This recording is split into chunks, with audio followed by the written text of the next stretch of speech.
Hello, and welcome to another lockdown chat where I'm stuck indoors with nothing to do apart from fix rusty cars, and I'm bored of fixing rusty cars. So I'm going to talk to someone who I like watching fixing rusty things as well. Hello, Robert. Hello. In case you don't know who this guy is, this is Robert from Aging Wheels. He's one of my favourite channels because he is even more foolish than I am for the kind of projects he takes on. I got called stupid the other day in an email, but it was actually a compliment. Oh, really? Just That's a nice. roundabout way of complimenting me. The nice stupid. Yeah. Was that about the bus or about something else?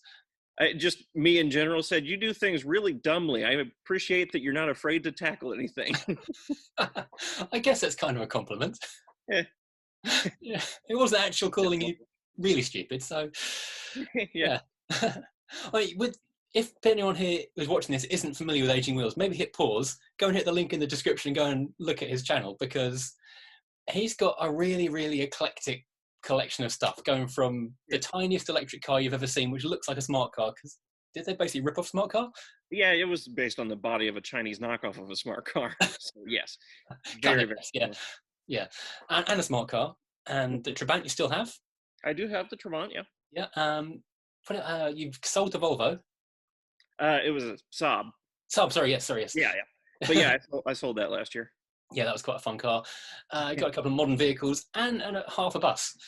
Yeah, half a bus and a little Nissan Figaro that's sitting over there. Oh, I'd forgotten you got the Figaro.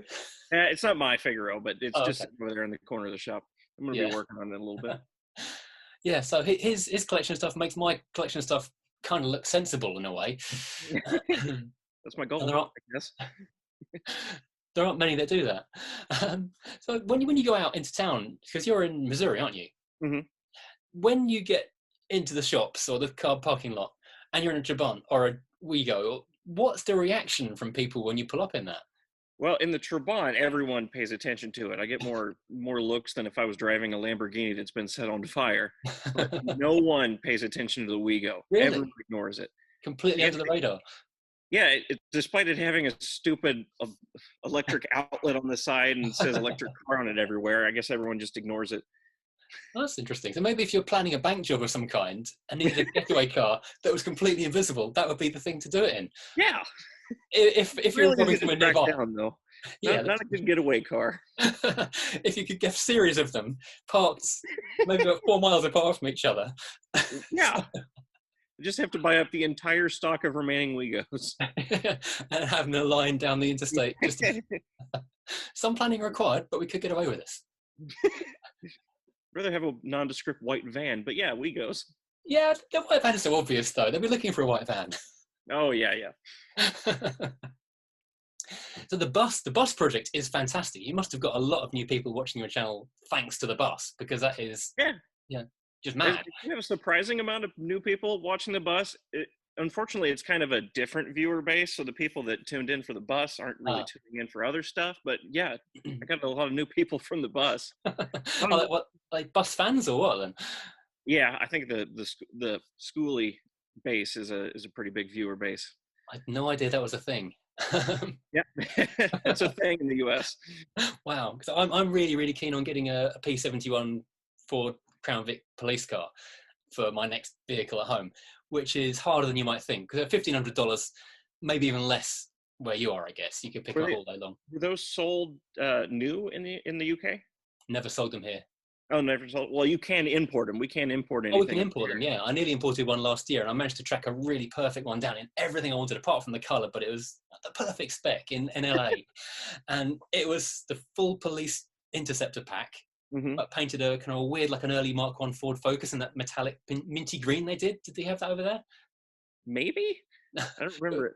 Because over here, so many Mark I Ford Focuses in about 2001 or so were a weird mint metallic green. And this Crown Vic was that same colour. And I saw a P71 in a parking lot the other day. Oh wow! He was trying very hard to look like a cop. He had the police interceptor badging on it, and on the side he had the white and the black color scheme, and on the back fender he had P71 written out, made it look like an official car. His license plate was customized to. He had fake bars in the rear windows. He had fake antennas on top. Oh he wow! wore dark sunglasses, and he had a police. What do I want to say? police charity license plate, so okay, yeah, yeah. it kind of looked like a cop license plate. Almost there, but not completely. Yeah. So yeah, there's about a couple of dozen in the UK, so they come up very, very occasionally. Huh. But I think I finally remember where I was going with this. There's an enormous following, like with the buses, with those cars. And so I imagine if I took one of those on, I would suddenly find a whole bunch of people who I never had before who didn't care about my Alfa Romeo. Yeah, absolutely. Yeah. So do you get a lot of support around the world? Because your Trabant must be impossible to find parts for in America, I guess. It is definitely, except for the, like, I don't know, 3 dozen or so Trabant owners that I very occasionally get parts from. Yeah, I have to order everything from Hungary or Germany. Yeah, yeah. I get a lot of support from Eastern Europe in that area. Oh, okay. Do they remanufacture anything for those, or do you have to get second-hand parts and hope for the best? A lot of the parts look like new old stock that I get. It doesn't say what they are, but they look like new old stock, so I assume they are. Wow, that's pretty cool. I suppose there must be warehouses and warehouses full of stuff because they made it for so long that. Yeah. Parts are plentiful. Oh, that's good then. That's a relief. It's nice to know that you can keep on Trabanting around. Yeah. Get unlimited supply of parts, it seems like. So once you've done your bus, what do you think your ultimate goal is? It seems, I don't think you've not shifted that much from your original plan, have you? You're still going for... Yeah, pretty much. I mean, the only thing I really changed is the length of the living quarters part of it. Everything else has pretty much stayed the same. I still have no idea how I'm going to do the car hauler part of it. No, that was my next question, because it's so high to get over those rear wheels, isn't it? Yeah, I've got so many ideas. With everything else, it seems like I'll think about it for a couple of days, and then one idea will just click, and I think that's what I'm going to do. It may not necessarily be the best approach, but it's the approach that I go with. But I haven't had any thoughts like that for the car hauler deck. No. I've had like a dozen different ideas, and none of them I really thought, yeah, that's the one. Because I guess it's going to be a really, really long ramp to get enough of a breakover angle, so you don't... Yeah, I thought about a ramp. I thought about having a rollback deck style of thing where it slides back, flips down, and then cable lowers. I have no idea. Everything's complicated. So it is, yeah. Maybe get some like a high-ab thing, like those things that cities use to move parked cars, where you kind of grasp it from above and just train your own. Just everything, anything I do is going to be either complicated or require a load of space in the back. Yeah. Could you go to that single wheels on the rear of the bus? It's got double width wheels, hasn't it, on the back? Go to single width, then maybe have enough room to drive. I don't know, lower it in somehow. Yeah, I don't want to modify the ladder frame on it either. No, of course. Yeah. I could consider having the back half of it lower down, like air suspension or something. Yeah, that's another thought, is air suspension to lower that down further, but I just don't know. It's a mad thing. But I take my hat off, which I don't have on me because I've not got one on me, to you for doing it. That's a great, wonderful, insane idea. I love the fact that someone's willing to do it. That's just so stupid. I love it. Lots of people, including me, are doubting that it'll ever get finished. I'm going to keep trying. It wouldn't be a YouTube project if it was ever going to get done. Oh, yeah. Look at it for motorsports. Yeah, exactly. I'm very much enjoying your attempts to go into home electrics and build your barn into a brilliant workshop. That's... Oh man, I love this place now. It's come on so much, isn't it? Because it was like a dangerous shed first of all, wasn't it? Yeah, it was a horrible excuse for a building when I first moved in here, but now it's like I could sleep out here. It's really nice. Yeah, you've got proper lighting, you've got no massive holes in the floor, no giant hornet's nests. Yeah, so... insulation and heating and cooling. It's a nice place to be. It's nicer than most people's houses. It's great. Yeah. No water, but I can live with it. You get a bucket or something and carry it across. Yeah, exactly. Yeah. But you're now full-time YouTube, aren't you? You completely stepped away from the world of computers and stuff like that. And yeah. Do you think that's a good idea? Is that something you would recommend to other people to do? No. It was just something I wanted to do. I was not happy at my last job, and I told them, hey, when I get my bonus, I'm going to leave. So I waited around until I got my bonus, even though they knew that I was going to leave after that, and then I skedaddled and then lived off savings for like 6 months. Yeah, did they think you were like playing hardball? This is going to make a renegotiation of your contract or something, and they thought you would? No, they knew what I was going to do. Oh, okay, yeah. Oh, brilliant. Well, I've inadvertently gone full-time YouTube in the last month since the lockdown. But I've not been able to work since we locked down, so I've gone, okay, I'm a YouTuber now. So Yeah, yeah. I probably would have done that if I had to work from home. I would have lost my mind. we'll get by somehow. I'll sell the Yeah. children and the dogs. I'm sure we'll get by that way. Keep the car, sell all the people and the living things. Yeah, I can't sell the cars because I've got no YouTube channel if I do that. So Yeah. if I sell, I can get new living things. They kind of happen on their own somehow. So With themselves, it's fine. You don't need a factory. Exactly. Yeah. So the climate where you are, Missouri, that's quite a humidity kind of place, isn't it? Yeah, it's very humid in the summers. In the winters, it's pretty dry, but it's also cold. Yeah, but I think the best of everything. Yeah. Does that mean that your cars are basically rusted to nothing, the same that we have? That every bolt you touch is 3 days of agony? Not terribly so. It depends on the car, but if you go a little further north in Missouri, then it gets drastically worse. Oh, really? Wow. Yeah. I haven't had too bad of experience with rusting unless the car's been sitting out for a while. Well, I say that, but both Saabs I had were complete rust buckets. Oh yeah, they were, weren't they? Yeah. Yeah. Yeah, it's kind of hit or miss around here. Oh, okay. Do you salt your roads in the wintertime? You're not dealing with that at all? Oh, they do salt the roads in the wintertime, but we don't get a fantastic amount of snow in the winter anymore anyway. Oh, yeah. We haven't for a long time. Still buy winter tyres, but then hoping for that snowman experience of going sideways drifting in the cars, but no. So yeah, congratulations on I'm looking over your shoulder at your YouTube 100,000 subscriber thing. Oh, yeah. It's like having a real conversation. Yeah. That's a really cool achievement to have done that. Yeah, when it happened, I thought, wow, nothing really changed, but wow. Well, wow, I've got a thing to say. Yeah, pretty much. I mean, it's nice to hang on my wall. That's cool. Yeah, exactly. More stuff. Yes, I was going to post some stuff to you yesterday, but then I took it to the post office and the price of posting it was utterly horrific. So I'm going to take things out and then post you a bit less.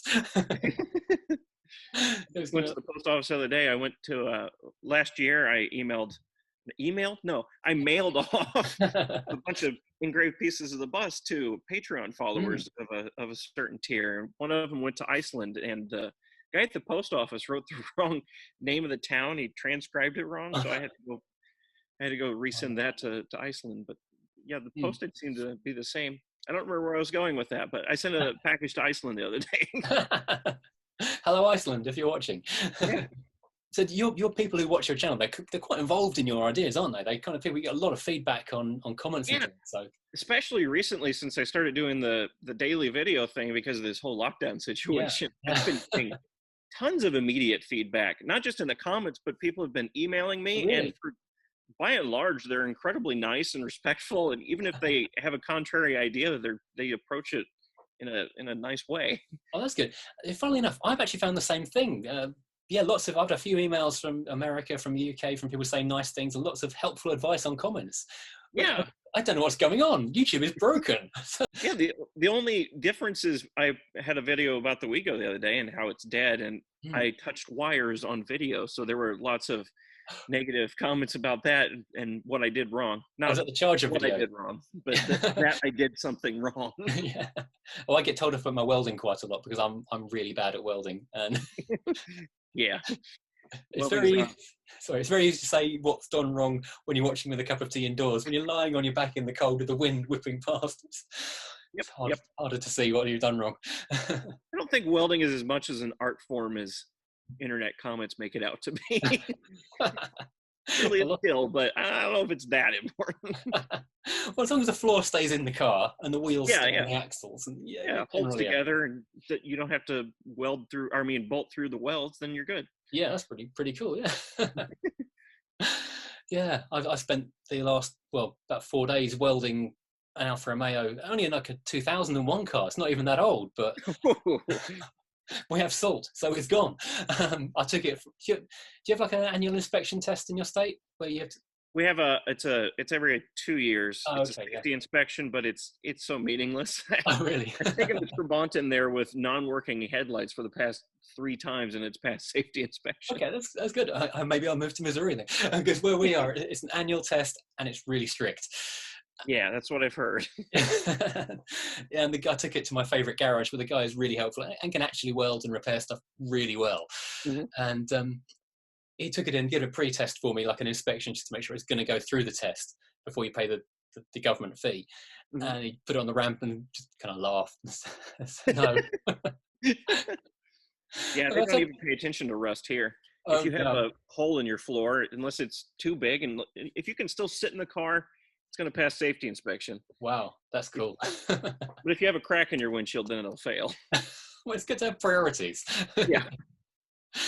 No, this was yeah. The sill itself was fantastic. The strongest sill I've ever seen on a 2001 Alfa Romeo. The floor on the other side of the sill that holds the seat up. Nothing there. Yeah. And then Happens half. sometimes. I mean, the Wigo's already rusting, and it spent Oh, most of really? its time inside. Wow, that's impressive. That's Yeah. quality Chinese steel though. So.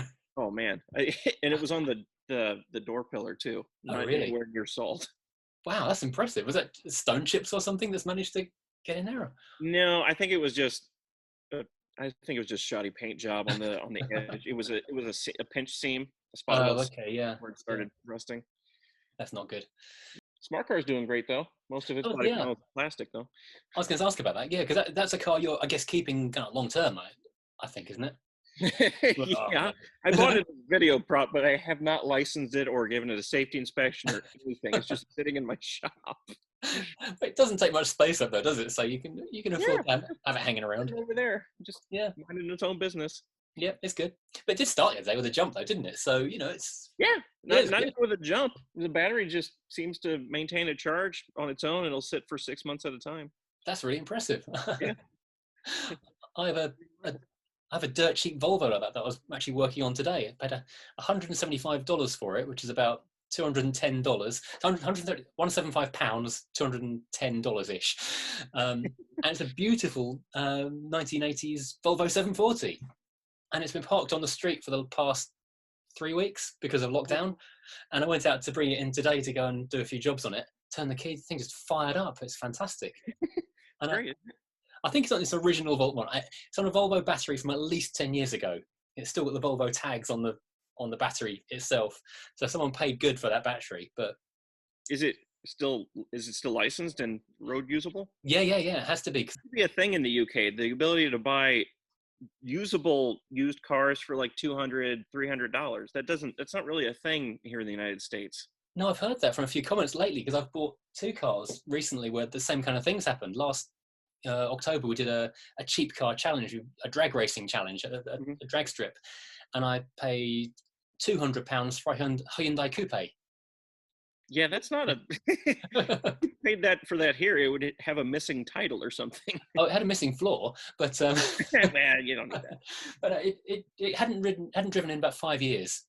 It was a green car when it arrived, and then I hosed it off, and it was a red car. It turns out, and I took it for its MOT test for the first in like 5 or 6 years, and the guy said, "Yes, you've got a 50 a hole that size in the sill in the rocker. If you weld that up, I'll give you a pass." So I took it home, took the plastic cover off, started welding the 50p kind of dollar coin size hole, and as I was lowering it off the jack slipped and went crunch, and the little hole that big turned to a hole that big. Oh no. But I fixed it, got it through the MOT, and then we went to the drag strip, and one of the friends there is a mechanic, and he glanced at the tyres and said, "They look quite old, don't they?" So, yeah, they came with the car. So they're at least 6 years old, and he glanced down at the date and decoded the date and said, "Yeah, that one is 2001, that one's 1999. That's older than the car." Ooh. Well, they held air, so that's good. Exactly, and they're good tread, so I'm not going to throw those things away. Safety be damned. Exactly, safety last.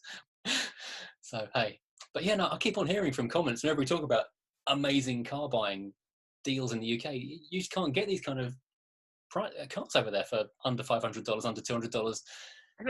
I looked this up at one point, and it probably anecdotal, but it seemed like the reason for that is because you have left-hand drive cars and you can't sell them outside of the UK. But I don't really know if that's. I don't know. In the water. We do sell a lot of cars. A lot of them go to Africa. Like premium cars tend to go to Africa, and also good cars, like Volkswagen Group cars, tend to go to Eastern Europe. Even though they're right-hand drive and the steering wheel's on the wrong side, they'll still take them. because I don't know. It used to be that the roads weren't so good, the maintenance wasn't so great in certain parts of Eastern Europe, and so a 10-year-old VW Passat, which is say £500 or under 1,000 certainly, was worth a lot more over there. So regardless of the wheel position, people would still buy it. But I think probably it's more to do with the finance, the way that that's kind of sprung up, kind of modelled on the American version of buy a car every 3 years and then hand it back. And that's devalued. We've kind of taken it to the extreme now. Oh, really? So many people just buy a new car every 3 years, never actually own it because it's on finance, hand back with an outstanding £10,000 or whatever. And so I have to have another car from the same manufacturer to keep on, or pay off a massive bill or have nothing. And so it's kind of devalued all the old cars to the point that you can have a fleet of...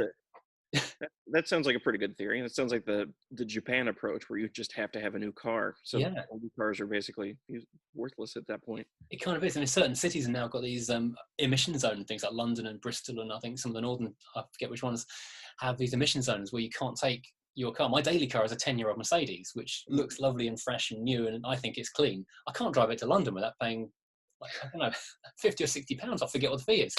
I've got to pay that. The cameras pick you up, and if you don't go online and do it, you get a massive fine for driving into the city. Wow. So that has kind of devalued what was a nice car to something that's only any good to somebody who lives in the countryside. It's still. I can drive my Trabant anywhere I want without having fines, unless I don't know, going below the minimum speed limit, which it's usually pretty low, the minimum speed limit. So I'm good everywhere. You're probably not going to break too many upper speed limits though in that. No. That's actually a car I really would quite fancy a Trabant. I think they're great fun, bizarre things. I know 1 or 2 people who've got them here, and I keep meaning to take one for a drive and test it for like a proper review. But I think they're just crazy fun things to have. Yeah, it's a lot of fun. If it's your only car, then it's no fun at all. If you have it as a 3rd or 4th car, it's great. Yeah. Since I rebuilt the engine, it's been pretty reliable. I mean, I can pretty well trust that I can turn the key, crank a few times, it will go. Yeah. But it's not fast, but it is loud, and it is attention grabbing. It is, very loud and very attention grabbing. Did you ever consider engine swapping it when you did the engine rebuild? Because that was quite an involved job. But I did consider. Yeah, I wanted to tear apart the engine. That was one of the main reasons I did that, just to have a peek inside and see how everything went together.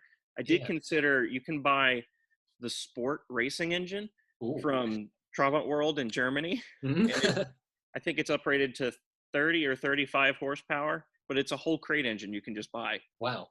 See, the crate engine and 35 horsepower aren't normally in the same sentence together. Yeah, it's a substantial jump up in a Trabant, but for the most part, that's a lawnmower. What's the standard output on it? It's about 20 something. 26. Wow, that's not high. It's not. I've got a car, a Rover 2000. You had them, I think, briefly in America in the late 60s, early 70s. Maybe. It wasn't a big seller, and every comment from America I've had on that video is, these are a piece of because of they needed high level maintenance. They weren't used to just wrench it really tight kind of maintenance. I was going to say, I put a new carburetor on that one the day before I did a road trip in it, and I didn't get a chance to tune the carburetor, and that should have 100 horsepower in that car on a 2-litre engine. And it wasn't fast. And we did a couple of thousand miles, not quickly. And I got home and stuck it on a rolling road at a garage to kind of properly carburetor tune it on a rolling road. It was making 33 horsepower. Is it at the wheels or at the crank? That was at the wheels. That's still not great. It wasn't great. We went to a Formula 1 race circuit and got the chance to drive our cars around this thing. You were doing a 33 horsepower Rover, which weighs about 1.5 tons. Yeah, so it was. I think it hit about 65 at one point. It was. It was being lapped by everything. It was. I think the last Rover we got in the United States was the SD1, but it was called something else here. How was it called? The Sterling. I could be wrong about the SD1. Actually, there was one after it, because I know someone's got one. He's got a US export Rover 800 from the 80s. Which they called the Rover, or what's called the Sterling. It's a big saloon thing, and he drove it around New York and then re-imported it back to the UK. But whenever I hear, the Chainsmokers song "Baby Pull Me Over in the backseat of your Rover. I can't sing it because we'll get demonetized. I'm not familiar with it. Yeah, I'll Google it later. Chainsmokers is the band, and there's a line, "Baby, pull me closer in the backseat of your Rover," and it's meant to be in the video. It shows a Range Rover Evoque convertible, and it's talking about It's supposed to be a Rover. I can only imagine a Rover Sterling in that song, which destroys the whole image of beautiful, lovely people in their fancy, nice car at the beach. Need to throw some tweed in that video. Oh, absolutely, yeah. And some oily rags, and probably a jack, and maybe breakdown services. Yeah. Oh dear. So you're about to head off into your workshop, carry on in your workshop, I should say, to do stuff. What's on the cards today for Aging Daily? I think I'm gonna start prepping the sides of the bus for the sheet metal.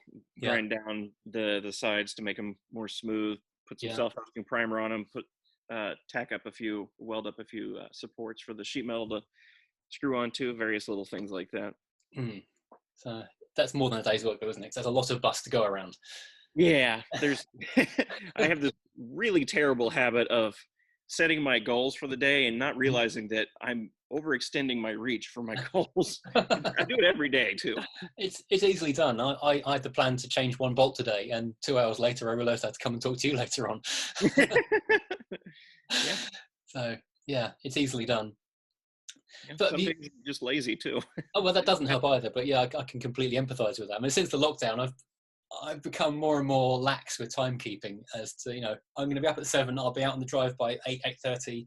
I'm going to get this done, that done, and then come 9 o'clock, I'm still sitting there in my sort of fluffy slippers, drinking a cup of coffee, watching. Shall I go out or shall I? Yep, it happens to everyone. Yeah. With no demands on your time, it's hard to make yourself do stuff. It's good to be motivated, though. I suppose Aging Daily's made you motivate, though. Yeah, that's the hardest thing about being self-employed, doing YouTube as a full-time thing, is that there's nothing stopping me from just staying in the house all day and doing nothing. No, that is kind of awkward, isn't it? Yeah, you have to really force yourself to go and do it. I need to put a video out. But one thing I did wonder, you've got your second channel, the woodworking channel, Underdone, I believe. Yeah. I've been having a lot of fun with that. It takes a lot of time to do a lot of those projects, but it's a fun thing to. I mean, I was going to do that stuff anyway, so why not put it on video? Well, absolutely, yeah. I've started, because I'm into photography, I've started doing one. I've only done 4 videos so far, but about cameras. But yeah, it's nice having a second outlet. But what I wonder was, when you get to the inside of the bus and you start fitting out the interior like a camp kind of situation, is this going to be like a 2-channel crossover? How are you going to? I think it will. I think I'm going to, I've thought about this before. I'm glad you said this. I have the bus project series for the structural, the main bits of the bus. And I'm going to, for the outfitting of the interior, I'm going to put that on Underdone, just for the cabinet making and stuff like that. Yeah. And then plumbing, and you can go as far as like a shower and things in there, or just do like basic. Yeah, I plan to have it fully livable for like a week at a time. Okay. So I'm going to have, I want a full shower in there, cassette toilet, I think is how it's referred to. Yeah. I have a reasonably sized water heater, like 6 gallons, stove, induction cooktop, and normal sized beds and everything, and a good sized bank of batteries in there to power everything. Of course, yeah. Are you going to go solar panels on the roof as well to keep yourself charged up with that?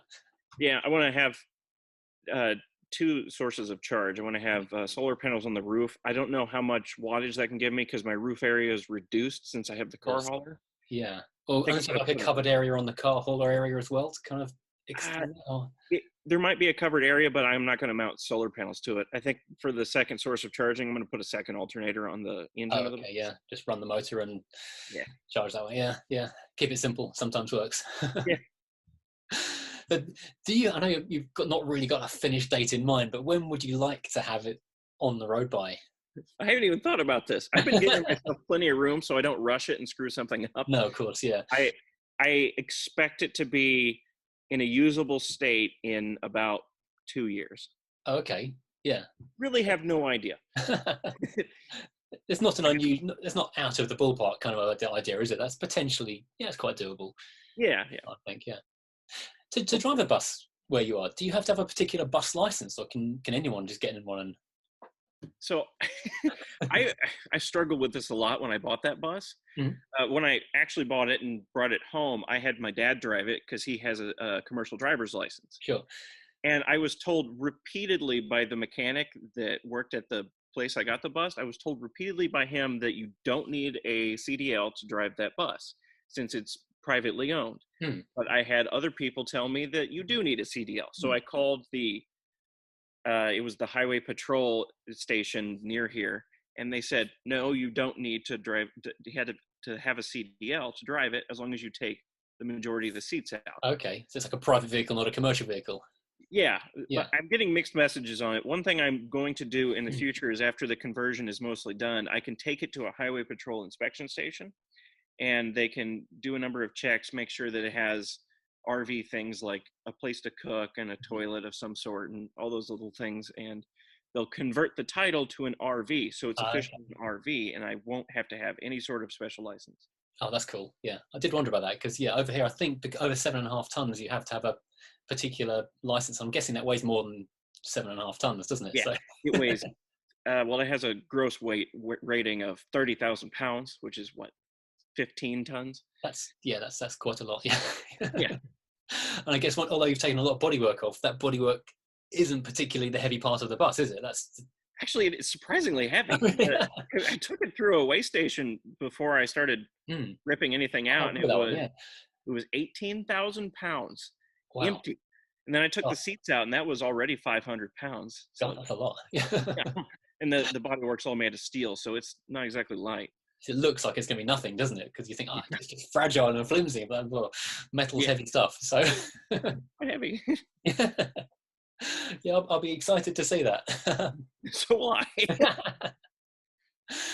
So apart from the bus, do you have any other future projects in the pipeline, or are you just Yeah, so I'm about to hit a Patreon goal of, my only Patreon goal of doing a Wartburg engine swap on the Trabant. I'm looking forward to that, but sourcing the parts is going to be rather difficult because I have to find a Wartburg engine.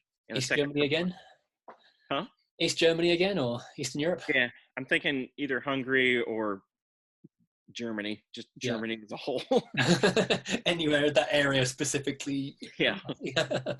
I think those are going to be my best bets. I do know a Hungarian guy in Florida, and he has a couple Trabants for sale that he's already imported, and he said that he can get me connected with a Wartburg engine and all those conversion parts, so I might go through that channel. Cool. Is that going to be in the one you've got already, or buy a second car to... Second car. Yeah. Okay, yeah. Having built that lovely engine, you don't want to tear it out and... Yeah, I don't want to rip it.